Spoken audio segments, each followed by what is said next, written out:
Bradco Companies President Joseph W. Brady on Prop 15 and those who worked arduously to defeat it.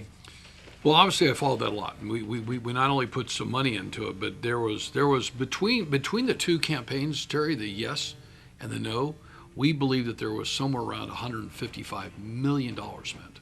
Okay, so I know that the no, which we were a part of, they were budgeting $75 million. And the last time I talked to Rex Heim with California Business Property Owners Association and John Coppell with Howard Jarvis, they were at $60 million, and they were looking for some additional money.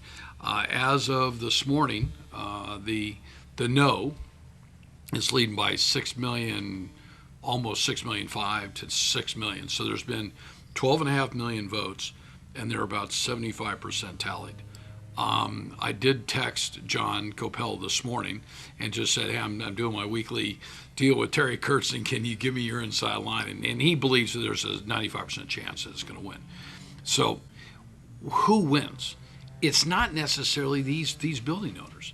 You know, when you look at the impact that it would have had on small businesses, 120,000 employees would have lost their jobs.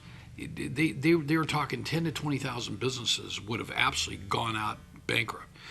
This was a trickle-down effect, and I really thought that Coppell and Rex and their whole team. I mean, he got some really smart people up there. When you put the emphasis on what happens to the barbershop guy, I thought that was a great ad. That was a very real ad, because what they were trying to portray is this is what's going to happen to people. The small, I mean, this is what's going to happen to everyday people. So convenience store items, food items, gas items, anything that you want would have been a part of that tax. 12 to $14 billion, not knowing where it's going to go. Then as I watched the yes ads, they were, oh, this money's going to go to schools, and it's going to go to fire, it's going to go to police. You know what? It was a bunch of hogwash.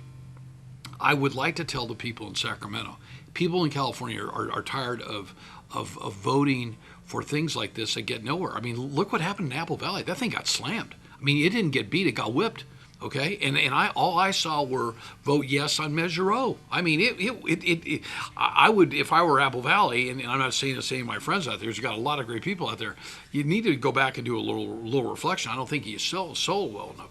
Look at Victorville. Victorville had Measure P. It's barely winning, but I think that it will win. So I think that at the end of the day, I'm really glad. I mean, I put out a video through Steve Bloom of Ren TV to 40,000 developers and brokers across the state. Heard from a lot of people I hadn't heard from a long time, so it kind of allowed me to reconnect.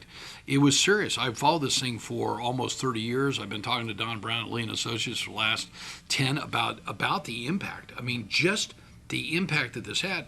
Terry, did it scare me? I mean, I got a project down in Barstow that shops at Spanish Trails. If and when it gets built out, and whoever we end up building it out with, it's a $125 million deal. So you end up taking that tax and adding that thing, and then passing it on to those people driving through town or wanting to eat out or sit on the patio or sit at the park out there. It would have penalized everybody. So I'm really glad. I will tell you this. We have two great assets in the state of California, and that's Rex Heim and his staff. He's got an incredible staff at the California Business Property Owners Association. I've just got an incredible amount of respect for him.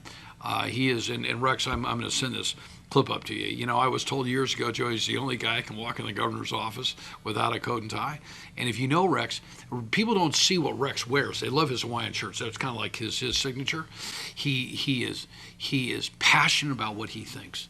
He is accurate about what he does. He runs one of the largest organizations in the state. And I've been told by people, probably the number one, he's not a lobbyist, but he is a lobbyist. At the end of the day, I'm proud to have worked with him. I'm proud to call him a friend. He knows Mel Riley, my partner in Barstow, really well. And then John Coppell, I mean, filling the shoes of Howard Jarvis. I mean, God, John, if I was living up in Sacramento, I would help push you out to retirement, and I would do what you did for 10 years. I love what you do. I read all of his stuff. He sends an envelope every month, so it's like, Deb, did we give him any money last month? Yeah, Joe, we gave him money last month. But no, I mean, these are people that are passionate about all taxpayers. They don't care if they're Democrats, independents, or Republicans. They don't care. They want to be sure that we are only getting taxed on things that we should. And they are anti-tax and they're pro-business. And so they both did a great job. I can tell you that they were under an incredible amount of stress and pressure. They spoke to numerous groups that I'm a part of. They talked to REACT, the Realty Investment Association in California. And they talked to SIOR. We did a couple of SIOR deals. They talked to CCIM. I think we did one with the High Desert Association of Realtors.